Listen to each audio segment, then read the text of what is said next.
फलटण महिला डॉक्टर आत्महत्या प्रकरणात तब्बल 2 दिवसांपासून फरार असलेला गोपाल बदने अखेर स्वतःहून पोलिसांच्या स्वाधीन झालेला आहे। मध्यरात्री 12:30 ते 1:30 वाजण्याच्या सुमारास गोपाल बदने फलटण शहर पोलीस ठाण्यात येऊन सरेंडर झालेला आहे। डॉक्टर महिलेने आत्महत्येपूर्वी लिहिलेल्या हातावरच्या सुसाईड नोटमध्ये गोपाल बदनेवर अत्याचार केल्याचा थेट आरोप करण्यात आला होता। त्यामुळे या प्रकरणात गोपाल बदनेच मुख्य आरोपी असल्याचं स्पष्ट झालं होतं।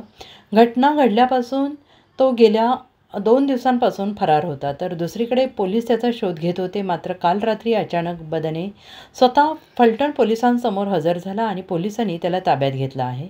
सध्या गोपाल बदने हा फलटण पोलिसांच्या कस्टडीत असून आज दिवसभर त्याची चौकशी सुरू राहणार आहे। आज रविवार असल्यामुळे त्याला जिल्हा सत्र न्यायालयात हजर करणार का याबाबत मात्र अद्याप अधिकृत माहिती मिळालेली नाही। या प्रकरणातील हा घडलेला अचानक टर्निंग पॉईंट असून डॉक्टर महिलेच्या मृत्यू प्रकरणातील तपासाला आता नवीन वळण मिळण्याची शक्यता आहे। अटकेनंतर दिलेल्या पहिल्या प्रतिक्रियेत बदने यांनी म्हटलं आहे की मी प्रामाणिक आहे, पोलीस प्रशासनावर माझा विश्वास आहे। या वक्तव्यामुळे प्रकरणात नवा चर्चेचा विषय निर्माण झालेला असून पुढील चौकशीत महत्त्वाचे धागेदोरे मिळण्याची शक्यता वर्तवली जाते आहे। सातारा जिल्हा पोलिसांकडून पुढील तपास सुरू आहे।